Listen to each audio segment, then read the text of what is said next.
Which college or which university? No, it's not.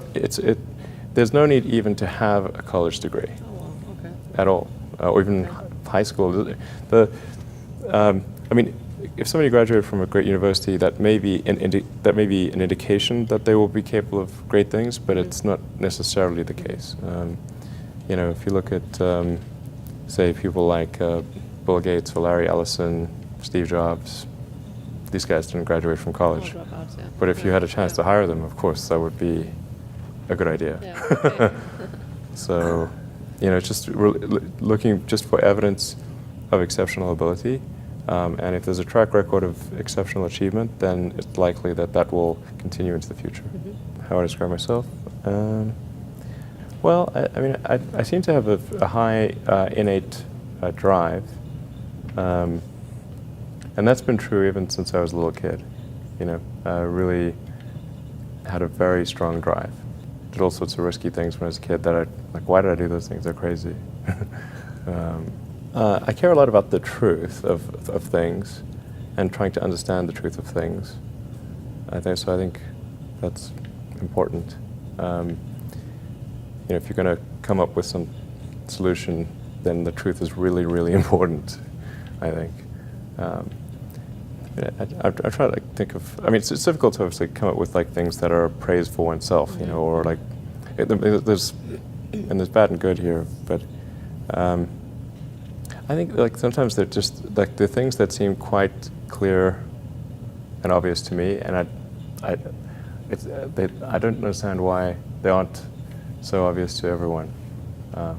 Sure. So how would you educate your 5 boys?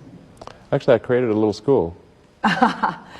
Yeah. What kind of school? Could you describe to us? Sure. I mean, it's small. It's only got 14 kids now, and it'll have 20 kids in September. It's called Astra, which means to the stars. That's maybe a bit different from most other schools, is that there aren't any grades. There's no like not grade 1, grade 2, grade 3 type of thing. Making all the children go in the same grade at the same time, like an assembly line. I know. You know, because some people love English or languages, some people love math, some people love music, and different abilities at different times. It makes more sense to cater the education to match their aptitudes and abilities. So I think that's one principle. Another is that it's important to teach problem solving, or teach to the problem, not to the tools. So this would be like, let's say you're trying to teach people about how engines work, or you know, you could start by a more traditional approach would be to say, well, we're going to teach you all about screwdrivers and wrenches, and you're going to have a course on screwdrivers, a course on wrenches, and all these things. And this is a very difficult way to do it. A much better way would be like, here's the engine. Now let's take it apart. How are we going to take it apart? Oh, you need a screwdriver. That's what the screwdriver is for. You need a wrench. That's what the wrench is for. And then a very important thing happens, which is that the relevance of the tools becomes apparent. So all your 5 boys are in that school? Yes. Until when? This is from I don't know. preschool So far to... it's only 1-year-old. They like it. They like it? Yeah. And you want to keep them away from regular schools? No, I just didn't see that the regular schools, they weren't doing the things that I thought should be done. Like, you know, those 2 principles, they weren't adhering to those principles. So I thought, well, let's see what we can do. Maybe creating a school will be better. And I actually hired a teacher from the school they were at, who also agreed with me that there was a better way to do it. Have they surprised you in a way of their innovative thinking? Yeah, it seems to be going pretty well. I mean, the kids really love going to school. I think that's a good sign. You know, I mean, I hated going to school when I was a kid. It was torture. So the fact that they actually think vacations are too long, like they want to go back to school. Wow. Yeah, exactly. That's weird. I know. Age or people like that, what is it you have in common with them? Well, I mean, those are pretty different personalities, you know, between Gates and Jobs and Ellison. Business and success? I think you know, all 3 of those were technologists, but with different types of skills. You know, Jobs was obviously very good with aesthetics, and you know, he understood technology, of course, and he really understood what people wanted even when they didn't know themselves. And he was not afraid to break boundaries. But like say, like Gates would probably be better at sort of raw engineering and technology than Jobs, but not as good on aesthetics. But I mean, for all of these guys, they're obviously very driven, and they're very talented, and they're able to attract great people to build a company.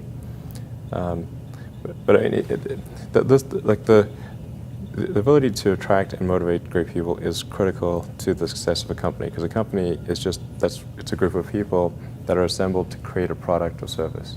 That's the purpose of a company.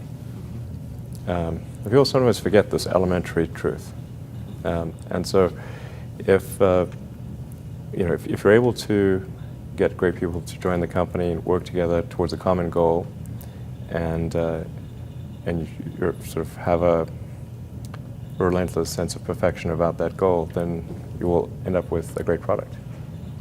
And if you have a great product, lots of people will buy it, and then the company will be successful. Yeah. But really, it's pretty straightforward, really. I mean, yeah, that's the reason for it. I wouldn't say I'm fearless. In fact, I think I feel fear quite strongly. But if what we're doing is what I'm doing is I think is important enough, then I just override the fear. Mm-hmm. So, but it's not as though I feel it like more strongly than I would like. And in which areas would you never go full risk if you still are fearful?